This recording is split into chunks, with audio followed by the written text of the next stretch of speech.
At my daughter-in-law's baby shower, she raised a toast. When the old lady goes to the nursing home, her room becomes the nursery. Everyone went silent when I revealed the baby's DNA test. I'm glad to have you here.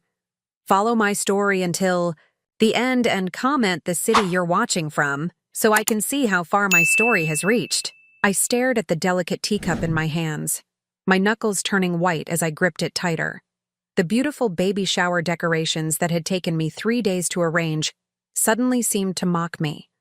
Soft blue balloons, carefully selected flower, arrangements, and the handmade banner that read, "Welcome, little one." All of it now felt like a monument to my own foolishness. When the old lady goes to the nursing home, the bedroom becomes the nursery. My daughter-in-law Olivia's words hung in the air, her champagne glass still raised as she finished her toast with a smile that didn't quite reach her eyes. The living room of the house I'd called home for 43 years fell silent.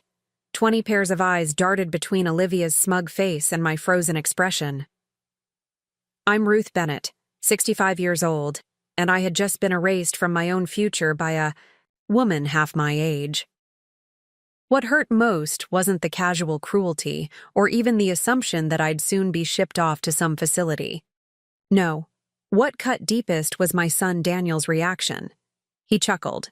My only child actually laughed at the prospect of discarding me like worn-out furniture. "Mom's got plenty of life in her yet," he finally said, but the words came too late, too hollow. His arm remained firmly around Olivia's waist, their united front against me now undeniable. I forced a tight smile. "Well, I suppose we all have to make plans." My voice sounded steady, though I felt anything but. 40 years of teaching high school English had taught me how to maintain composure even when humiliated. The party resumed with awkward conversation. My friend Margaret squeezed my arm as she passed by to refill her plate. "You okay?" she whispered. "Of course," I lied. Through the remainder of the afternoon, I moved mechanically through the motions of the perfect hostess. Cut the cake, serve the tea, compliment the gifts, all while fragments of Olivia's words echoed in my mind. When the old lady goes to the nursing home. I caught glimpses of pity in the eyes of my friends, women who had known me since before Daniel was born, who had been there when Frank passed, away 3 years ago. Their silent sympathy was almost worse than Olivia's casual cruelty. After everyone left, I spent an hour cleaning up, refusing Daniel's half-hearted offers to help. Olivia had retreated to the guest bedroom, complaining of pregnancy fatigue. My son hovered in the kitchen doorway. "Mom, you know Olivia was just joking, right? She doesn't think." I cut him off, pressing a garbage bag into his hands. "Take this out, please." When the house was finally quiet and I was alone in my bedroom, the one Olivia had already mentally converted into a nursery, I sat at my vanity and really looked at myself. The lines around my eyes seemed deeper tonight. My silver hair, which Frank had always called angel threads, suddenly looked just plain gray. Was this all I had become? A placeholder? An inconvenience waiting to be relocated? I opened the drawer where I kept Frank's things, his reading glasses, his pocket watch, a card he'd given me on our last anniversary before the cancer took him. "To my Ruth," it read. "The strongest woman I've ever known. Strong." That's what everyone had called me after Frank died. "Ruth is so strong," they'd say at the funeral. "She's handling it so well." What they didn't see were the nights I spent clutching his pillow, the mornings I made 2 cups of coffee out of habit. After Frank's death, I'd thrown myself into being the perfect mother and grandmother to be. I'd offered Daniel and Olivia my home when they mentioned wanting to save for a bigger place. I'd redecorated the guest room for them, started cooking Olivia's favorite meals, even though she always found something wrong with them. I'd been trying so hard to be useful, to not be a burden, and this was my reward, being publicly humiliated and treated like an expiration date rather than a person. I caught a glimpse of Frank's watch. He'd always told me I was too accommodating, too willing to put others first. "Ruthie," he'd say, You need to stand up for yourself more." The tears I'd been holding back all day finally spilled over, but as I wiped them away, something shifted inside me. A spark ignited where there had only been hurt.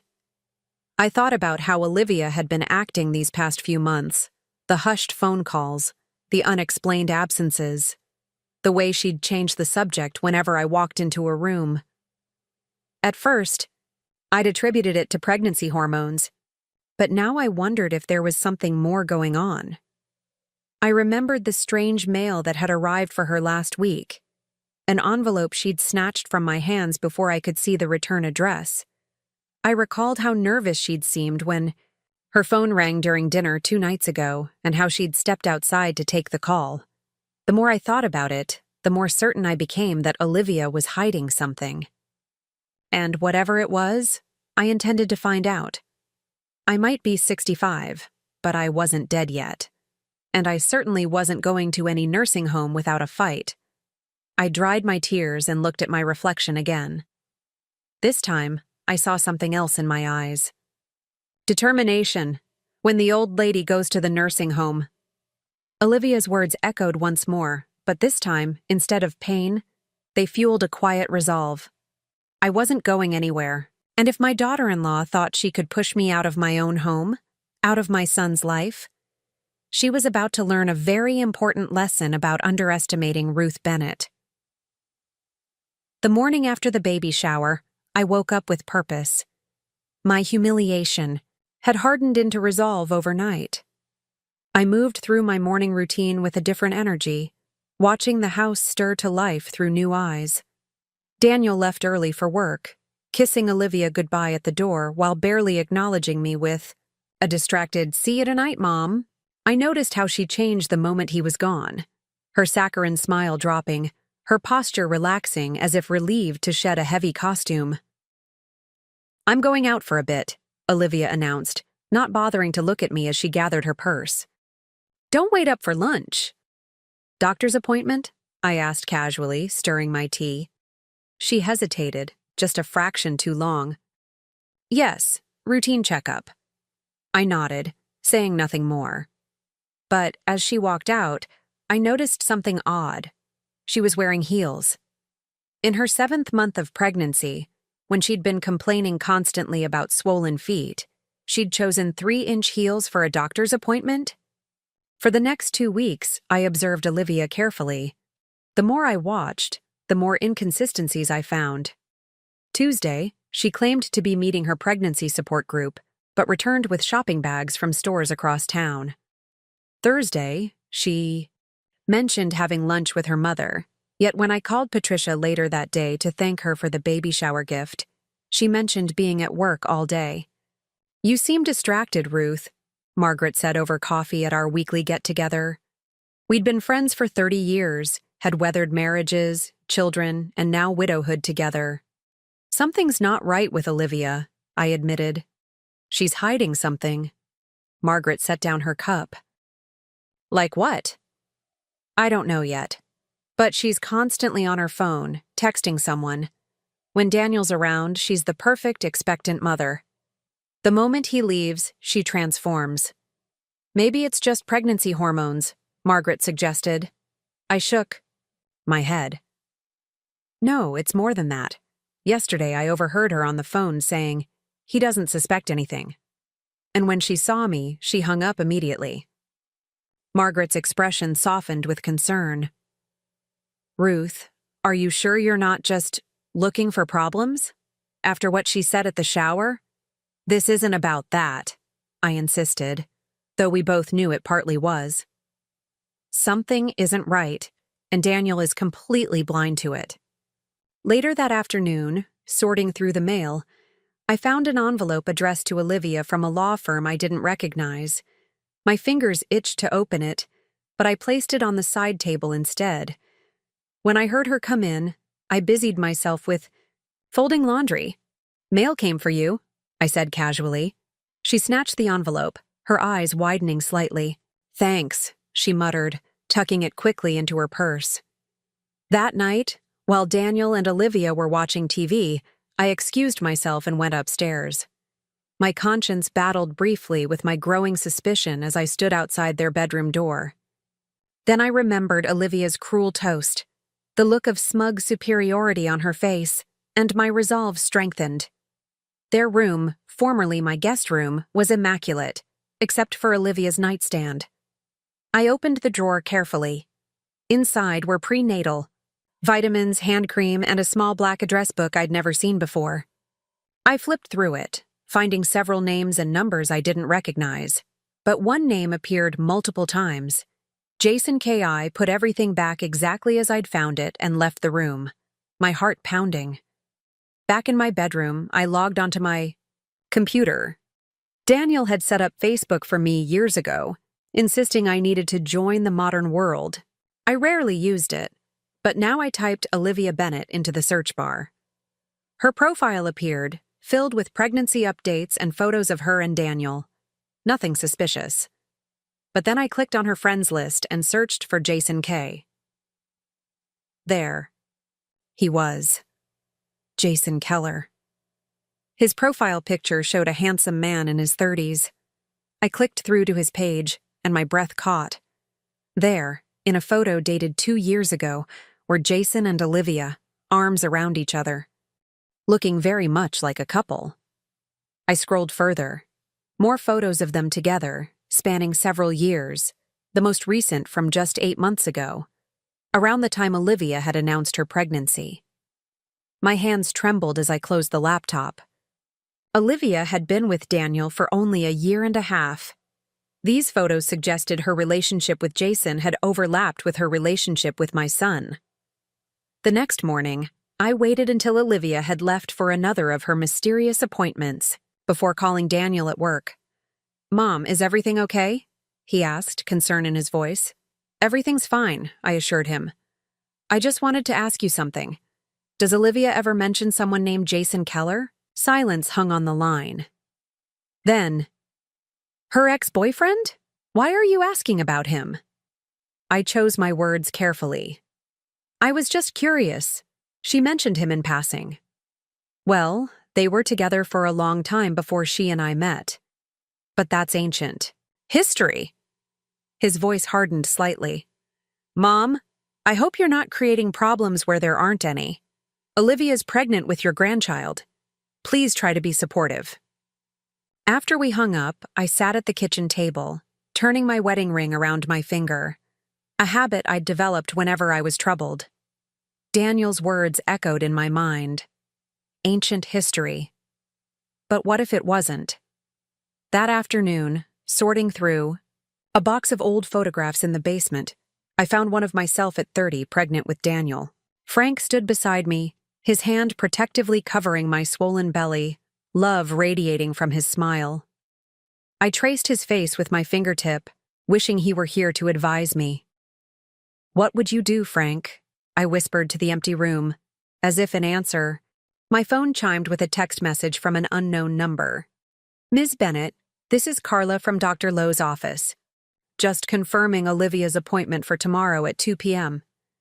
I stared at the message, confusion washing over me. Dr. Lowe wasn't Olivia's obstetrician. Dr. Patel was. I'd accompanied her to an appointment just last month. With shaking fingers, I typed, "Thank you for the reminder." I set down my phone, my suspicions crystallizing into something more concrete. Olivia was definitely hiding something. Something big enough to lie about doctor's appointments. Something connected to her ex-boyfriend. Something that might affect my unborn grandchild. I thought about the letter from the law firm, the secret phone calls, the mysterious appointments. A terrible suspicion was taking shape in my mind, one that threatened not just my place in this house, but the foundation of my son's marriage and the future of his family. I couldn't confront Olivia without proof, and I couldn't tell Daniel about my suspicions without risking our relationship. He'd already made it clear whose side he would take. Tomorrow, I decided, I would find out exactly what kind of doctor Olivia was seeing. And then I would learn just how far my daughter-in-law was willing to go to push me out of their lives, and what secrets she was keeping from my son. The photograph of Frank and me stared back from the table, a reminder of what a true marriage should be, built on honesty, trust, and mutual respect. I owed it to Daniel to discover the truth, even if it broke my heart, even if it broke his. The next day, I sat in my car across the street from the medical building, my heart pounding against my ribs. I'd told myself this wasn't stalking, this was protecting my son. Still, my hands trembled slightly as I gripped the steering wheel.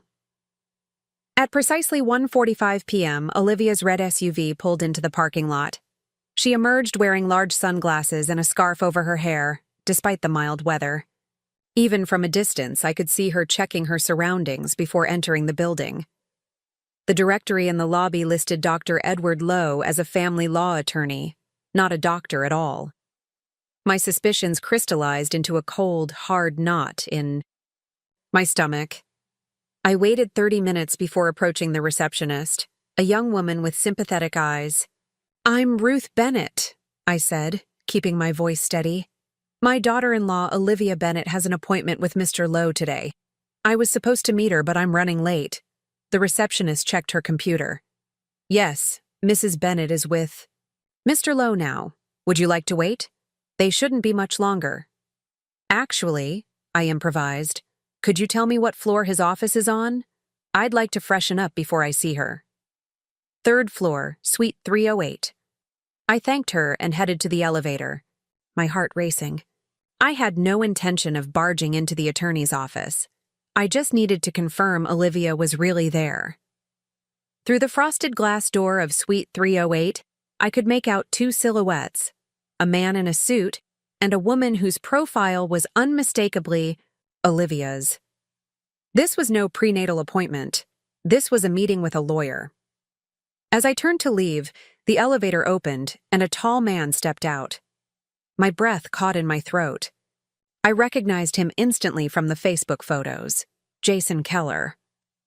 I ducked around the corner, watching as he approached Dr. Lowe's office and went inside. The pieces were falling into place, each one more disturbing than the last. That evening, as Daniel and Olivia chatted about nursery colors, I sat silently, picking at my dinner. The cheerful domestic scene felt like a theatrical performance I was watching from the outside. "You're quiet tonight, Mom," Daniel commented, finally noticing my silence. I forced a smile. "Just tired," Olivia yawned dramatically. "I know what you mean. Growing a human is exhausting." She patted her belly. "I think I'll turn in early." As soon as she left, Daniel leaned closer. "Mom, is everything okay? You've been acting strange lately." For a moment, I considered telling him everything. The fake doctor appointment, the meeting with the lawyer, Jason Keller's appearance. But the words died in my throat. I needed more information before potentially destroying my son's marriage. "I'm fine," I assured him. "Just old lady things." He winced. "About what Olivia said at the shower. You know she was just joking, right? Nobody's sending you to a nursing home." I studied my son's face. The boy I'd raised alone after Frank died. The man who now seemed like a stranger. "And if she wasn't joking?" Daniel sighed. "Mom, Olivia loves this house. She thinks it's the perfect place to raise our baby. But that doesn't mean we want to get rid of you." "Doesn't it?" I challenged softly. Before he could respond, his phone chimed with a text. He glanced at it, his expression shifting subtly. "Work emergency. I need to make a call."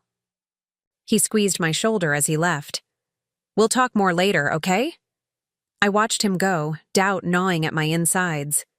Was I wrong about everything? Was I creating conspiracy theories because of one thoughtless comment? The next morning, I made my decision. I called the one person I knew would help me without judgment. "Catherine Sullivan Investigations," a crisp voice answered. "Catherine, it's Ruth Bennett." "Ruth? It's been ages. How are you?" Catherine and I had taught together at Hamilton High for 20 years before she retired and opened a private investigation firm. She specialized in domestic cases, mainly cheating spouses and hidden assets. "I need your help," I said, explaining the situation as concisely as possible. 2 days later, we met at a cafe across town. Catherine handed me a manila envelope, her expression grave. "You were right to be suspicious," she said. "Olivia has been meeting Jason Keller regularly for months. They were spotted at a hotel last week. And that law firm specializes in custody arrangements and paternity cases." My hands trembled as I opened the envelope. Inside were photographs of Olivia and Jason together, date-stamped images showing them entering a hotel, holding hands in a park, embracing outside the lawyer's office. The most recent was taken just 3 days ago. "There's more," Catherine said gently. "Olivia has been shifting money from your son's accounts into a separate one only she can access. She's also been inquiring about property values on your house." "My house?" I echoed, stunned. "There's a document in there. A draft agreement Jason signed giving up parental rights in exchange for a significant financial settlement." The pieces clicked together with sickening clarity. The baby was Jason's, not Daniel's. Olivia was planning to use my son as financial support while maintaining her relationship with Jason. And my house, the home I'd shared with Frank where I'd raised Daniel, was part of her calculation. "What are you going to do?" Catherine asked. I folded the photos back into the envelope, my mind racing. "I need one more piece of information," I said finally. "I need to be absolutely certain about the baby." Catherine nodded, understanding. "DNA testing is simple these days, but you'd need samples from both Daniel and the baby." "After the birth," I said, my resolve strengthening. "I'll wait until after the birth." The drive home was a blur. I kept seeing Olivia's smug face at the baby shower, hearing her cruel words, "When the old lady goes to the nursing home." She'd been planning to push me out all along, to take my home, to use my son. And Daniel, blinded by her manipulation, couldn't or wouldn't see it. Back home, I found Olivia in the nursery. What? Used to be Frank's home office, directing Daniel as he assembled a crib. "This room is too small," she was saying. "If we converted your mom's bedroom instead." Daniel looked uncomfortable. "We've talked about this, Liv. That's Mom's room." "For now," she muttered, not seeing me in the doorway. I stepped back silently, clutching Catherine's envelope to my chest. Now I understood what was happening. This wasn't just about a nursery or a thoughtless comment. This was about a calculated plan to take everything: my son, my home, my dignity. I retreated to my bedroom, locking the door behind me. On my nightstand sat a photo of Frank holding newborn Daniel, his face radiant with joy and pride. What would he think of the man Daniel had become? What would he tell me to do? I opened the envelope again, studying the evidence of Olivia's betrayal. I had what I needed to expose her, to protect Daniel from her manipulation. But timing was crucial. I needed to wait for the right moment, after the baby was born, when I could prove beyond doubt that the child wasn't Daniel's. For now, I would watch and wait. I would protect my home and my son. And when the time came, I would be ready. No one was sending Ruth Bennett to a nursing home. No one was taking my house or using my son. Olivia had no idea who she was dealing with. 2 months crept by like molasses. I lived in my own home like a ghost, watching Olivia's belly grow while her lies multiplied. Every day brought fresh evidence of her deception, hushed phone calls that ended abruptly when I entered a room, mysterious appointments, and increasingly bold hints about reorganizing the house after the baby arrived. Daniel remained oblivious, working longer hours as the due date approached. He'd been promoted to senior account manager, a development that Olivia celebrated with expensive champagne, though she drank sparkling cider, making a show of her sacrifice for the baby. My son was building a future on quicksand, and I was the only one who knew it. "Have you thought about what you'll do after?" Margaret asked during our weekly coffee date. She was the only person besides Catherine who knew the full extent of my suspicions. After what? I stirred my tea, avoiding her eyes. After you tell Daniel the truth. I set down my spoon. If I'm right, everything changes. If I'm wrong.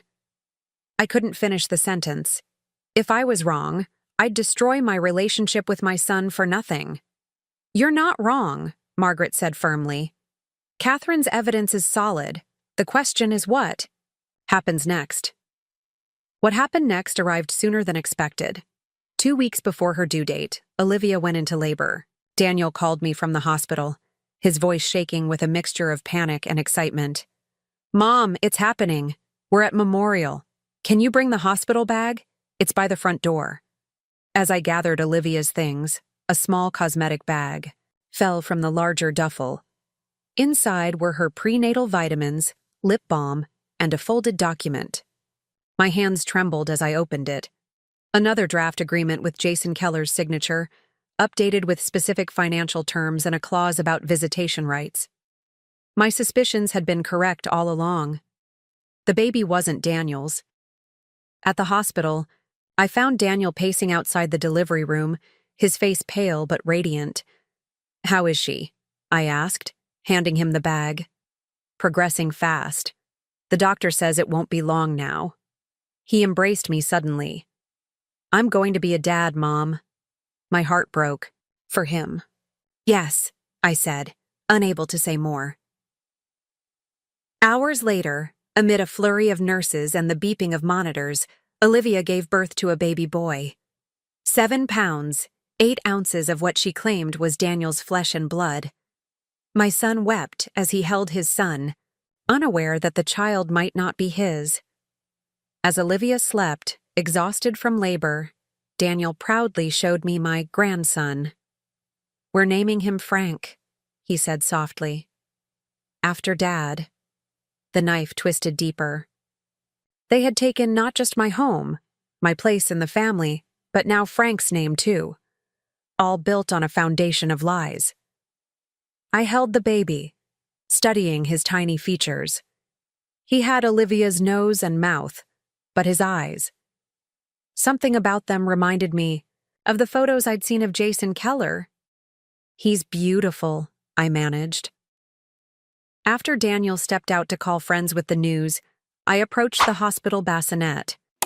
The nurse had just finished a routine blood draw from the baby's heel for standard newborn screening. The gauze pad with a small spot of dried blood sat on the side table, ready to be discarded. My heart pounding, I slipped it into my purse when no one was looking. That evening, I called Catherine.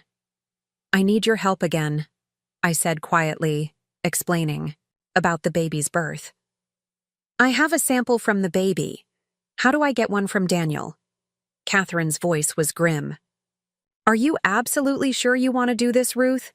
Once you know for certain, there's no going back. I'm sure, I said, thinking of Daniel's joyful tears, of Olivia's smug smile when she'd announced they were using Frank's name. I need to protect my son. The next morning, I arrived at the hospital with bagels and coffee for Daniel, who had spent the night in a chair beside Olivia's bed. You look exhausted, I told him, handing him a coffee. Why don't you go home and shower? I'll stay with Olivia and the baby. Daniel hesitated, then nodded gratefully. Thanks, Mom. I won't be long. After he left, I watched Olivia sleeping, the baby in a bassinet beside her. She looked peaceful, satisfied, a woman who thought she had successfully pulled off her deception. At home, I collected what I needed. Daniel's hairbrush with strands of his dark hair still caught in the bristles, and the gauze with baby Frank's blood. I packaged them carefully according to Catherine's instructions and addressed the overnight envelope to the lab she had recommended. Results in 3 days, the technician had promised when I called to arrange the test. 3 more days of living with this knowledge alone. 3 more days of watching my son fall deeper in love with a child who might not be his. The days passed in a blur of hospital visits, flower deliveries, and preparations for bringing the baby home. Olivia was suddenly solicitous. almost friendly, toward me, a complete reversal from her behavior before the birth. "Ruth, would you mind holding Frank while I shower?" she asked sweetly on the day before their discharge. "The nurse showed me how to wrap him just the way he likes." I took the bundle, wondering at her change of heart. Later, as she settled into the hospital bed with freshly brushed hair, she smiled at me. "Daniel and I have been talking," she said. "We think you should stay in your bedroom after all." Relief flooded me until she continued, "At least until Frank is sleeping through the night. Then we can reassess." The familiar anger burned low in my stomach. Nothing had changed. She was still planning to push me out. She'd just adjusted her timeline. That evening, an email arrived from the testing service. "Results available." My hands shook as I clicked the link and entered the secure password Catherine had provided. The clinical language was stark and unambiguous. "The alleged father is excluded as the biological father of the tested child. This conclusion is based on the non-matching alleles observed at the DNA loci listed above. The probability of paternity is 0%. I sat motionless, staring at the screen. Even after all my suspicions, seeing the scientific confirmation was staggering. Daniel was not baby Frank's father. Olivia had deceived him completely. I printed the results, folded the paper carefully, and placed it in my purse. Tomorrow, Daniel would bring Olivia and the baby home. They would begin their life as a family built entirely on Olivia's lies. As I prepared for bed, my phone chimed with a text from Daniel. "Can't wait for you to see Frank in his nursery tomorrow. Olivia says thanks for being so supportive." I set the phone down without responding. Supportive? Is that what they thought I was being? Little did they know what tomorrow would bring. I lay awake for hours, rehearsing what I would say, how I would present the evidence. Would Daniel believe me? Would he hate me for destroying his happiness? Would he eventually thank me for saving him from a lifetime with a woman who had betrayed him so fundamentally? Morning came too quickly. I heard Daniel's car pull up, the front door open, Olivia's voice cooing to the baby. "Welcome home, little Frank. This is your house now." I took a deep breath, touched the test results in my pocket for courage, and went downstairs to meet them. The moment of truth had arrived, and there would be no turning back. I had imagined this moment for weeks, the confrontation, the revelation, the aftermath. But nothing prepared me for the reality of watching my son carry that tiny bundle through the front door, his face alight with joy and pride as he showed the baby the home where he himself had grown up. "Welcome home, little Frank," Daniel cooed, carrying the infant into the living room while Olivia followed, her hand resting protectively on the baby carrier. "Let me take your bags," I offered, my voice surprisingly steady despite the DNA results burning a hole in my pocket. "Thanks, Ruth," Olivia beamed. "You're such a help." The saccharine sweetness in her voice made my stomach turn. She'd been uncharacteristically kind to me since the baby's birth, no doubt part of her strategy to keep her deception intact. As I carried her overnight bag upstairs, I noticed several text notifications lighting up her phone screen. I couldn't help seeing the name at the top. Jason K. downstairs. Daniel had settled on the sofa with the baby while Olivia fussed over pillows and blankets. "Mom, come sit with us," he called. "I think he has your eyes." The irony of his statement hit me like a physical blow. I sank into the armchair across from them, watching this tableau of domestic bliss that was built entirely on lies.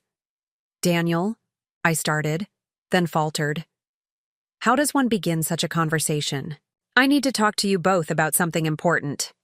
"Can it wait, Mom?" Daniel asked, not looking up from the baby's face. "We're pretty tired." "No," I said firmly. "It can't wait." Something in my tone made both of them look up. Olivia's eyes narrowed slightly, a flicker of wariness crossing her face. "What is it?" Daniel asked, finally giving me his full attention. I took a deep breath. before I say anything, I want you to know that I love you, Daniel. Everything I've done has been to protect you. Protect me from what? Confusion clouded his expression. From her, I said, looking directly at Olivia. From her lies. Olivia's face hardened instantly. What are you talking about? I know everything, Olivia. About Jason Keller, about the lawyer, about the money you've been moving from Daniel's accounts. I turned to my son. And I know about the baby. Daniel's brow furrowed. Mom, what are you saying? The baby isn't yours, Daniel. The words hung in the air between us, irretrievable. Olivia let out a harsh laugh. That's ridiculous. Ruth, I think you need help. This obsession you have with undermining our family. I have proof, I interrupted, pulling the folded lab results from my pocket.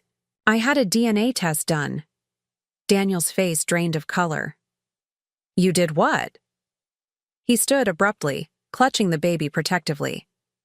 How could you do something like that behind our backs? Because she's been lying to you, I said, trying to keep my voice calm. She's been seeing Jason Keller throughout your marriage. They were together when she got pregnant. That's insane, Olivia snapped, but I noticed her hand trembling slightly as she reached for the baby. Daniel, don't listen to her. She's just jealous because we're starting our own family. She can't stand not being the center of your world anymore. I ignored her, extending the lab report toward Daniel. Read it yourself. The results are clear. Daniel stared at the paper but didn't take it. I don't need to read anything. This is my son. No, Daniel, I said gently. He's not. Olivia moved to stand between us. I won't let you destroy this family with your paranoid delusions. If this is about that stupid toast at the baby shower, get over it. It was a joke. A joke? I echoed, anger rising in my chest. Like your marriage is a joke? Like the vows you made to my son were a joke?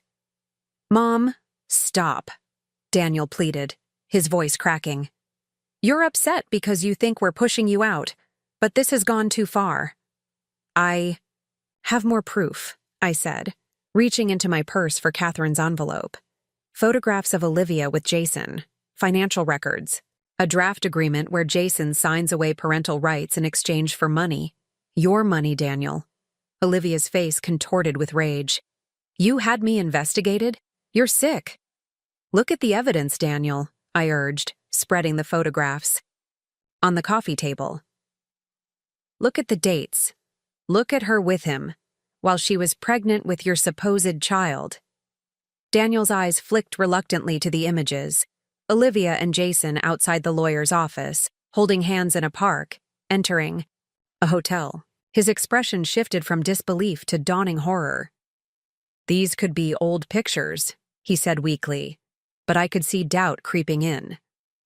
The dates are on them, I pointed out. And here's the agreement I found in her hospital bag.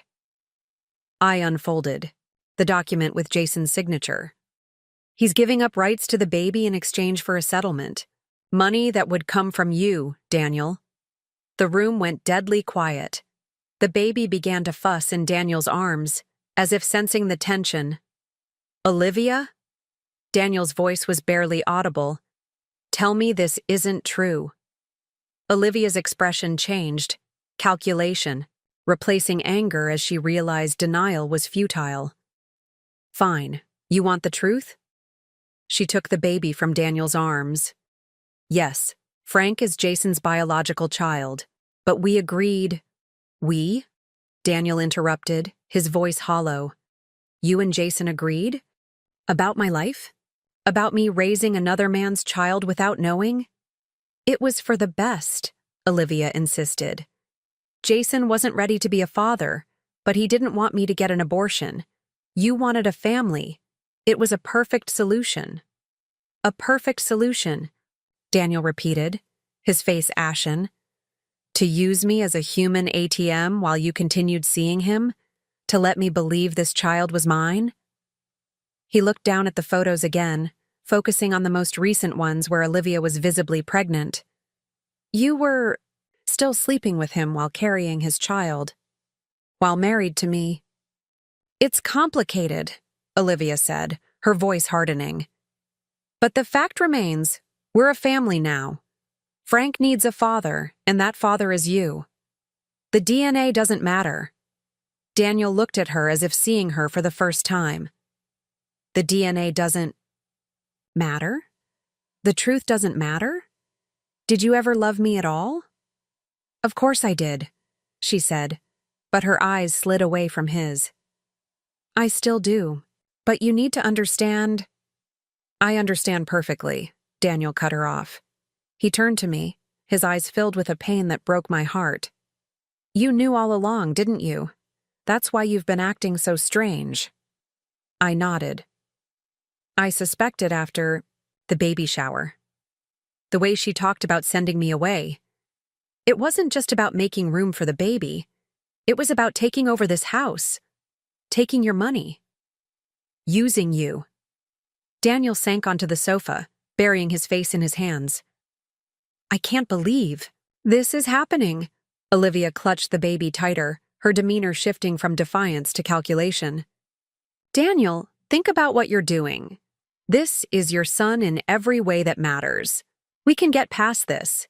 Your mother is trying to come between us because she's afraid of losing her place in your life. I started to protest, but Daniel looked up, his expression suddenly clear. No, Olivia. She was protecting me from you. He stood up, taking a step away from her. I want you out of this house, tonight. What? Olivia gasped. You can't be serious. Where am I supposed to go with a newborn? To Jason, Daniel said coldly. Since you two planned this whole thing together. You're making a mistake, Olivia hissed, her mask finally slipping completely. You'll regret this. Both of you will. She gathered the baby's things with jerky movements while Daniel stood motionless, as if in shock. I moved to my son's side, resting my hand gently on his arm. I'm so sorry, Daniel, I whispered. I didn't want to hurt you. He covered my hand with his own. You didn't hurt me, Mom. She did. As Olivia stormed upstairs to collect her belongings, Daniel turned to me, his eyes haunted. How am I supposed to move forward from this? I squeezed his hand, wishing I could take away his pain. One day at a time, together. Olivia returned with a hastily packed suitcase, the baby secured in his carrier. At the door, she turned back, her face contorted with fury. This isn't over. You'll hear from my lawyer. So will you, Daniel replied, his voice steadier than I expected. About the money you stole, the fraud you committed. After the door slammed behind her, the house fell into a heavy silence. Daniel stood in the hallway, staring at the closed door, his shoulders slumped in defeat.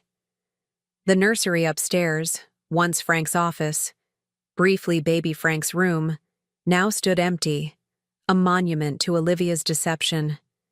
The future we had all imagined had vanished in an instant, replaced by uncertainty and pain. But as I watched my son straighten his shoulders and turn away from the door, I felt a flicker of hope. The truth, however painful, had set him free from a life built on lies. 6 months can change everything. The harsh winter that had gripped our lives after Olivia's departure slowly thawed into a tentative spring of recovery and rebuilding. The legal battles had been swift and brutal. Olivia had indeed gone to Jason, who wanted nothing to do with sudden fatherhood or the mess she'd created. She'd hired an aggressive lawyer, demanding alimony and child support from Daniel despite the DNA evidence. But Catherine's documentation proved invaluable, especially the financial records showing how Olivia had systematically drained Daniel's accounts. In the end, the judge had been unmoved by Olivia's tearful performance. Mrs. Bennet, he'd said, peering over his glasses, this court doesn't reward fraud. The case was dismissed, leaving Olivia with nothing but the consequences of her own deception. I stood in what had once been Frank's office, then briefly Olivia's, planned nursery, watching Daniel apply the final strokes of paint to the walls. The warm terracotta color brightened the room, transforming it into something new and hopeful. "What do you think?" he asked, stepping back to admire his work. "It's perfect," I said. "Frank would have loved it." Daniel smiled, a real smile that reached his eyes, something I hadn't seen in months. "Think it works as an art studio?" The art studio had been his idea. "Mom, you always wanted to paint," he'd said one evening as we sorted through old photographs. "You gave it up to raise me after Dad died. It's time you had something for yourself." I hadn't touched a paintbrush in 30 years, not since Frank's cancer diagnosis had derailed our plans for me to study art after Daniel started school. Life had intervened, as it often does, and dreams had been set aside for more pressing realities. But now, at 65, I was finally circling back to the passion of my youth. "It's more than I ever imagined," I admitted, running my hand over the easel Daniel had assembled the night before. "But are you sure you don't want this? Space for yourself?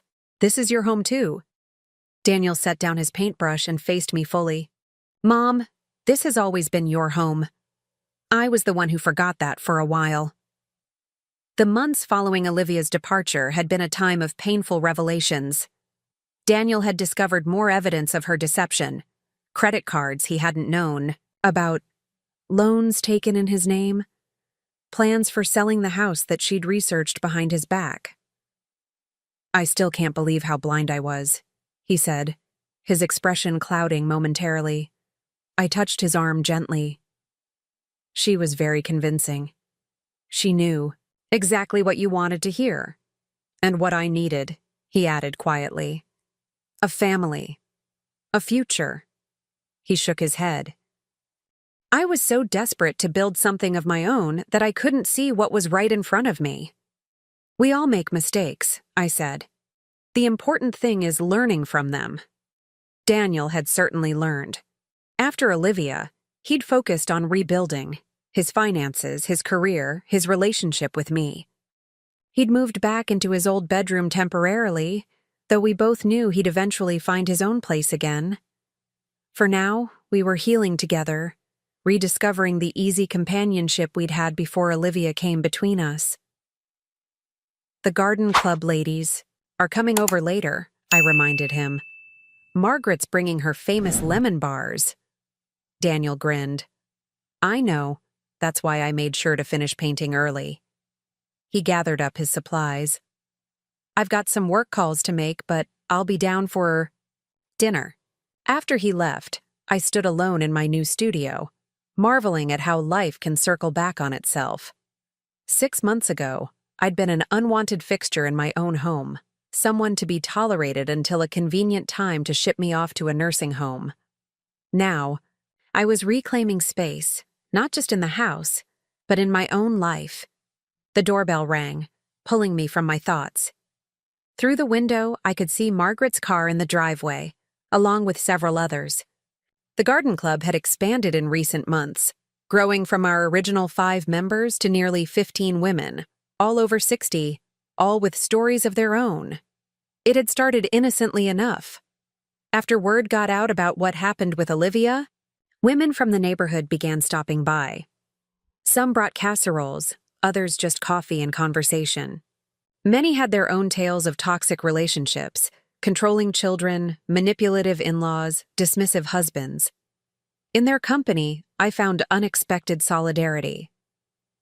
"We've been invisible for too long," Elaine had declared during one of our early gatherings.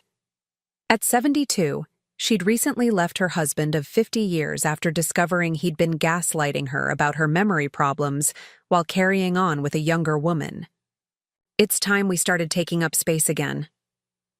That sentiment had resonated with all of us. The garden club became more than just discussions about perennials and pruning techniques.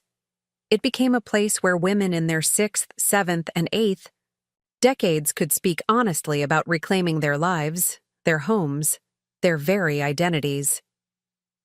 I opened the door to find Margaret bearing her promised lemon bars, flanked by Elaine and our newest member, Barbara, a retired judge who'd taken a particular interest in our legal rights as senior women.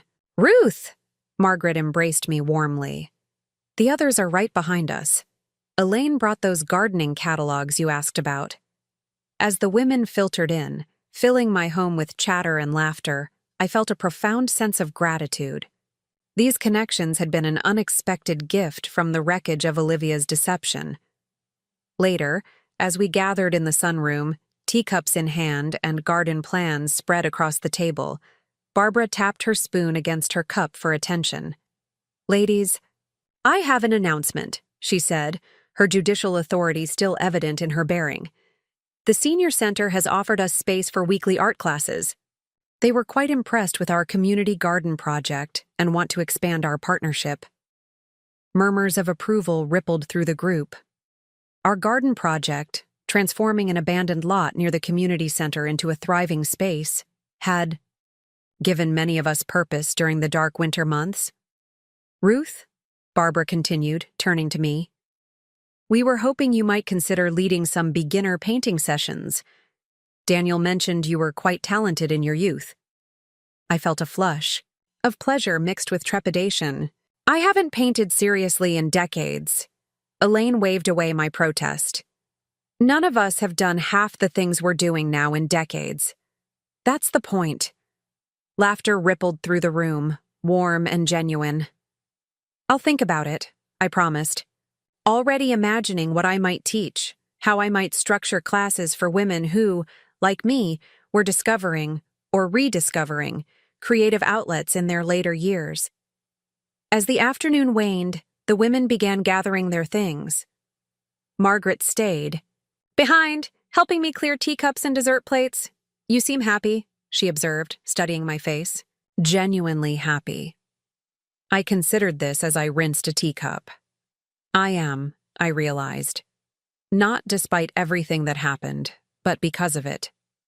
Had Olivia never made that cruel toast at the baby shower, had she never revealed her true nature so blatantly, I might have continued fading into the background of my own life, accommodating everyone else's needs while neglecting my own. Instead, I had reclaimed not just my home, but myself. I was painting again. I had meaningful friendships. I had a healthier relationship with my son than ever before. Daniel appeared in the kitchen doorway, smiling at the sight of Margaret and me washing dishes together. "Need any help?" "We're almost done," I assured him. "Margaret's staying for dinner. I thought we'd try that new Thai recipe." "Sounds great," he said. "I'll set the table." As he moved around the kitchen, gathering plates and silverware, whistling softly to himself, I felt a surge of pride. He was healing too, becoming stronger, more discerning. Olivia had nearly destroyed him, but in surviving her betrayal, he'd discovered his own resilience. After Margaret left and dinner was cleared away, Daniel and I sat on the back porch, watching fireflies emerge in the gathering dusk. Frank and I had spent countless evenings just like this, planning our future, dreaming together. "I enrolled in that business management course," Daniel said, breaking the comfortable silence. "The one that would let me start my own agency eventually." "That's wonderful," I said, genuinely pleased. He'd been talking about breaking away from his corporate job for years, but Olivia had always discouraged it, preferring the security of his steady paycheck. "And I've been seeing someone," he added cautiously. "Just coffee so far, nothing serious. But she's different, grounded, real. I'd like to meet her," I said. "When you're ready." He nodded. "I'm taking it slow this time, really getting to know her." He turned to look at me directly. "And I promise, Mom, the next time someone proposes a toast about sending you to a nursing home, I'll be the first one to show them the door." I laughed, surprised by how the memory of that painful moment no longer had power to hurt me. "I'll hold you to that." As night settled around us, I thought about the journey we'd traveled since that baby shower. The pain, the betrayal, the rebuilding, all of it had led us here, to this moment of quiet contentment. Olivia had meant to diminish me, to erase me from my son's life and claim my home as her own. Instead, She had inadvertently given me the push I needed to reclaim my voice, my space, my very self. I was 65 years old, and far from being relegated to a nursing home, I was just beginning a new chapter, one filled with art and friendship, purpose and joy, one where I no longer made myself small to accommodate others' ambitions. Look, Daniel pointed upward, where the first stars were appearing in the darkening sky. Remember how Dad used to name the constellations for me? I remember, I said softly. In that moment, I felt Frank's presence acutely, as if he were sitting with us, approving of all that had happened, all that was yet to come. The last light of day faded, but I wasn't afraid of the darkness. Tomorrow would bring new beginnings, my first painting in decades, perhaps my agreement to teach at the senior center, definitely more garden planning with my friends. Olivia's cruel toast had not defined me. Instead, it had freed me to become more fully myself than I had been in years, and for that, ironically, I would always be grateful.